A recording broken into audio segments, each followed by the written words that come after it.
ये आकाशवाणी पटना है। अब आप अभिषेक दास से प्रादेशिक समाचार सुनिए। पहले मुख्य समाचार। राज्य सरकार ने 4,858 पदों पर नियुक्ति का किया फैसला। सबसे अधिक शिक्षा विभाग में 1,503 पदों पर होगी बहाली। मुजफ्फरपुर में एक दुष्कर्म पीड़िता की मौत के मामले में स्वास्थ्य विभाग ने एसकेएमसीएच के अधीक्षक डॉक्टर कुमारी विभाग को निलंबित किया। पीएमसीएच के प्रभारी उपाधीक्षक डॉक्टर अभिजीत सिंह पद से हटाए गए। आतंकवाद के खिलाफ भारत के कूटनीतिक प्रयासों के तहत जदयू सांसद संजय झा के नेतृत्व वाला प्रतिनिधिमंडल 5 देशों की यात्रा के बाद आज भारत लौटेगा। और मौसम विभाग ने आज प्रदेश के अधिकतर हिस्सों में बारिश और वज्रपात की चेतावनी जारी की। कैमूर, रोहतास, औरंगाबाद और गया जिले में तेज हवा चलने की संभावना। अब समाचार विस्तार से। प्रदेश में 4,858 नए पदों पर नियुक्ति होगी। मुख्यमंत्री नीतीश कुमार की अध्यक्षता में राज्य मंत्रिमंडल की हुई बैठक में इस आशय के प्रस्ताव को मंजूरी दी गई। बैठक के बाद कैबिनेट विभाग के अपर मुख्य सचिव डॉक्टर एस सिद्धार्थ ने बताया कि इसमें सबसे अधिक शिक्षा विभाग में 1,503 पद हैं। इसमें सहायक शिक्षा विकास पदाधिकारी के 935 और शिक्षा विकास पदाधिकारी के 568 पद शामिल हैं। इसके अलावा कृषि, ग्रामीण विकास, समाज कल्याण और लोक स्वास्थ्य अभियंत्रण विभाग समेत कई अन्य विभागों में भी नियुक्ति की जाएगी।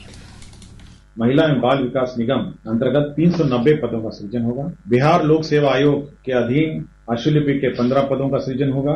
बिहार सहकारी सोसाइटी अधिनियम जीविका के लिए बैंक एक खोला जाने का प्रस्ताव है। अब इसमें इसी सोसाइटी के अंतर्गत 653 पदों का सृजन होगा। लोक स्वास्थ्य अभियंत्रण विभाग के सुदृढ़ीकरण, विस्तार एवं स्थापना हेतु अलग से 5 नए प्रशाखाओं का सृजन किया गया है और अवर सचिव का 1 पद, प्रशाखा पदाधिकारी 5 पद, सहायक प्रशाखा पदाधिकारी 22, कुल 28 पदों का सृजन किया गया है। शिक्षा विभाग में जो कॉर्पोरेशन है, जो बिहार राज्य शैक्षणिक आधारभूत संरचना विकास निगम लिमिटेड, उसी में अब हम लोगों ने 818 पद सृजित किए हैं और बिहार शिक्षा परियोजना परिषद में 63 पद हम लोगों ने सृजन किए हैं। डॉक्टर सिद्धार्थ ने बताया कि राज्य में विमानन क्षेत्र को बढ़ावा देने के लिए एविएशन टरबाइन फ्यूल पर वैट की दरों को घटाने के प्रस्ताव को भी कैबिनेट ने स्वीकृति प्रदान की।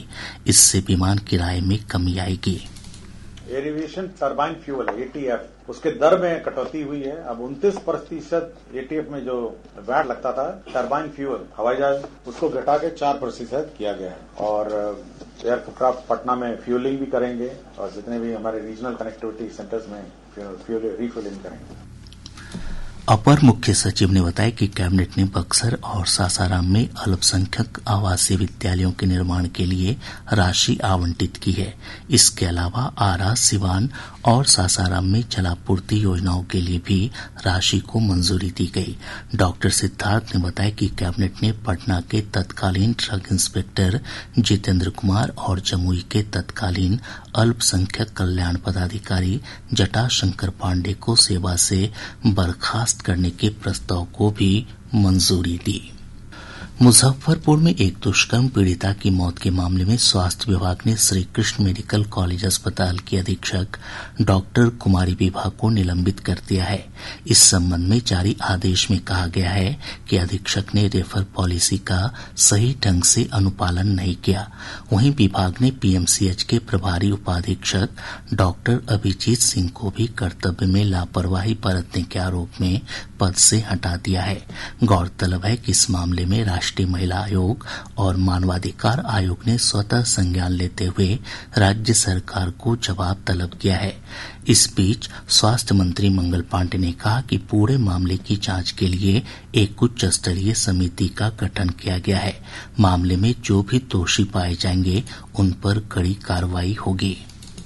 मैंने निर्देश दिया कि विभाग के सबसे उच्चस्थ पदाधिकारी डायरेक्टर इन चीफ होते हैं। 3 डायरेक्टर इन चीफ डिपार्टमेंट में हैं।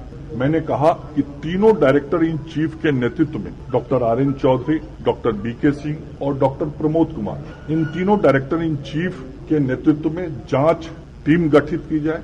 जो फैक्ट्स है वो सामने लाए जाए और एक टीम मुजफ्फरपुर जाए SKMCH और एक टीम PMCH जाए और दोनों जगहों पे जाके सारे चीजों की जानकारी ले, विभाग को रिपोर्ट उपलब्ध कराए। पूरे तथ्यों के आधार पे कहीं भी कोई भी दोषी होगा तो उस पर कार्रवाई होगी।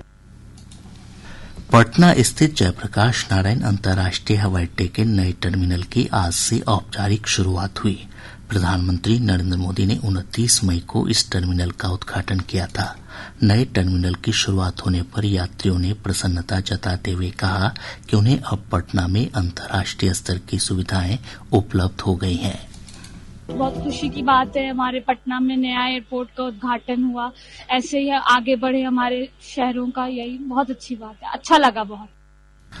हवाई अड्डा प्रशासन ने नए टर्मिनल में प्रवेश करने और रास्ते में हुए बदलाव को लेकर यात्रियों को सतर्क रहने की सलाह दी है। निर्वाचन आयोग ने कहा है कि मतदान के दिन मतदान प्रतिशत की सटीक जानकारी देने के लिए नई तकनीक आधारित प्रणाली की शुरुआत की जाएगी। आयोग ने एक विज्ञप्ति में कहा कि नई तकनीक के माध्यम से अनुमानित मतदान प्रतिशत की जानकारी समय पर साझा की जा सकेगी। आतंकवाद के खिलाफ भारत के कूटनीतिक प्रयासों के तहत कई सर्वदलीय प्रतिनिधिमंडल विश्व के कई देशों का दौरा कर रहे हैं। जदयू सांसद संजय कुमार झा के नेतृत्व में एक प्रतिनिधिमंडल ने इंडोनेशिया, मलेशिया, कोरिया गणराज्य, जापान और सिंगापुर का दौरा किया। यह दल आज शाम भारत लौटेगा। इससे पहले कुआलालंपुर में पत्रकारों से बातचीत में जदयू सांसद श्री झा ने कहा कि सभी देशों ने आतंकवाद के प्रति जीरो टॉलरेंस की भारत की नीति का समर्थन किया है और ऑपरेशन सिंदूर की सराहना की है। इंडोनेशिया में तो बहुत ही जबरदस्त रिस्पांस था। और एक चीज मैं और कहना चाहता हूँ कि प्रधानमंत्री का खुद स्टेचर इतना बड़ा है, या उनके काम का एप्रिसिएशन है, पर्सनल बॉन्डिंग है जापान में या कोरिया में या सिंगापुर में, जो हमने पर्सनली देखा, उनका अपने स्टेचर और बॉन्डिंग से बड़ा एडवांटेज देश को हो रहा था। मलेशिया में थोड़ा सा मुझे ये व्यक्तिगत अनुभव कह रहा हूँ, ये थोड़ा न्यूट्रल या थोड़ा सा लाइन जो है ये अप्रिशिएट करते थे टेररिज्म के लाइन को, लेकिन थोड़ा इनका रिस्पांस जो है शुरू के फेज में जो मैंने देखा, लेकिन बाद में ये तो अप्रिशिएट करते थे ये टेररिज्म नहीं होना चाहिए और इंडिया को राइट है अपना प्रोटेक्ट करना। इस बीच भाजपा सांसद रविशंकर प्रसाद के नेतृत्व वाला दल इंग्लैंड के दौरे पर है। श्री प्रसाद ने कहा कि इंग्लैंड ने भी आतंकवाद के प्रति गहरी चिंता जताई है। बहुत ही अच्छा रहा है। आज हमारा इंग्लैंड का हमारी यात्रा पूरी हो रही है। अभी यहाँ इंडिया हाउस में हम लोगों ने प्रेस भी की है। आज सुबह हाउस ऑफ कॉमन के स्पीकर से मिले हम लोग। कल हम लोग मिले थे, जो उनके कंजर्वेटिव पार्टी के चेयरमैन है उनसे मिले थे।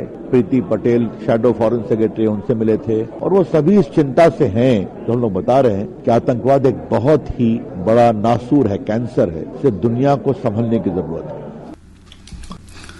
प्रादेशिक समाचार आप आकाशवाणी पटना से सुन रहे हैं।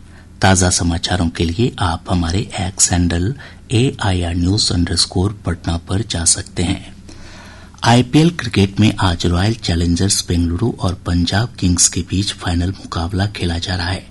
पंजाब किंग्स ने टॉस जीतकर गेंदबाजी का फैसला किया। दोनों टीम अपना पहला IPL खिताब जीतने के लिए मैदान पर उतरी हैं और दोनों ही टीमों ने किसी प्रकार का बदलाव नहीं किया है। यह मैच अहमदाबाद के नरेंद्र मोदी स्टेडियम में खेला जा रहा है।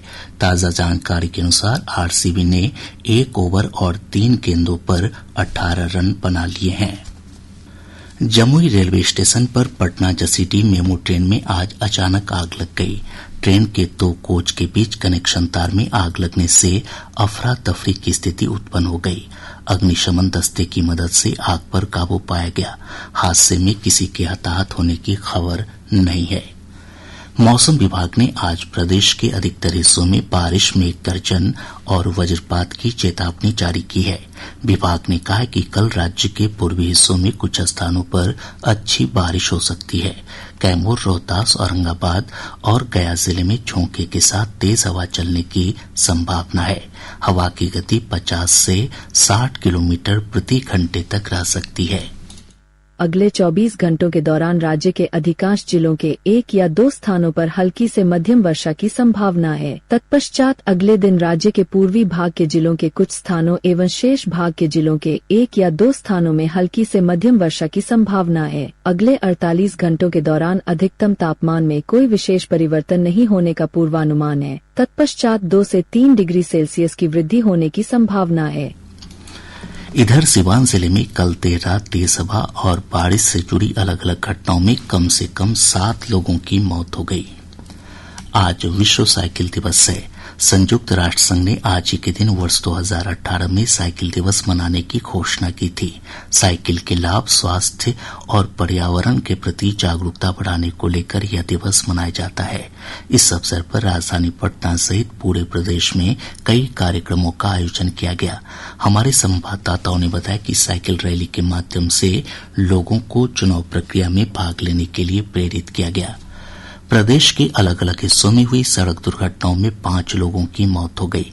बक्सर और पटना में 2-2 जबकि औरंगाबाद में 1 व्यक्ति की मौत की खबर है। गया जिले में लूट की योजना बना रहे 3 अपराधियों को पुलिस ने गिरफ्तार किया है।